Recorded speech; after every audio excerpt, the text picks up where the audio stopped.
Bismillahi rahmani rahim. Dutangiye isomo rya karindwi ad-darasu as-sabi'u, isomo rya karindwi rikubiyemo ibintu bitatu. Icya mbere al alifu as-saghira, ka alif gato cyangwa se alif ntoya, wal ya'u as-saghira ndetse na ka ya'u gato, wal wawu as-saghira ndetse na ka wawu gato. Turasoma ba fatha alif saghira ba. Ubusanzwe iyi nyuguti ariyo dusobanuraho kugira ngo n'izindi zisobanuke, nuko ubusanzwe aka kantu gasharuye kamanuka nka ariko alif ntoya cyangwa se ka alif gato, ubusanzwe iyo katariho dusoma ba fatha ba, ariko iyo kagiyeho ba fatha alif saghira dusoma ba. Tukimuke ku yindi nyuguti ya fatha ألف صغيرة يا، را فتحة ألف صغيرة را، ميم فتحة ألف صغيرة ما، لام فتحة ألف صغيرة لا، واو فتحة ألف صغيرة وا، نون فتحة ألف صغيرة نا، همزة فتحة ألف صغيرة آ، ها فتحة ألف صغيرة ها، عين فتحة ألف صغيرة عا، حاء فتحة ألف صغيرة حا، غين فتحة ألف صغيرة غا، خاء فتحة ألف صغيرة خا، تا فتحة ألف صغيرة تا.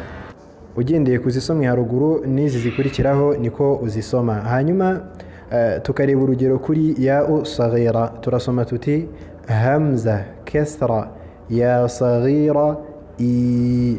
Ubusanzwe iyi ya twibuke mu isomo rya mbere ya kabiri yari yanditse muri ubu buryo, ibaye itariho kabaye katariho ya saghira ibaye itariho twasoma tuti hamza kasra i, ariko kubera kigiyeho turongera ubutinde bw'imigemo dusome tuti i.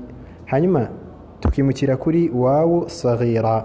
Wawu saghira turasoma dute? Urugero ha damma wawu saghira hu. Inyuguti yose wakitorezaho kugira ngo umenye uburyo bwo gukurura biroroshye cyane rwose.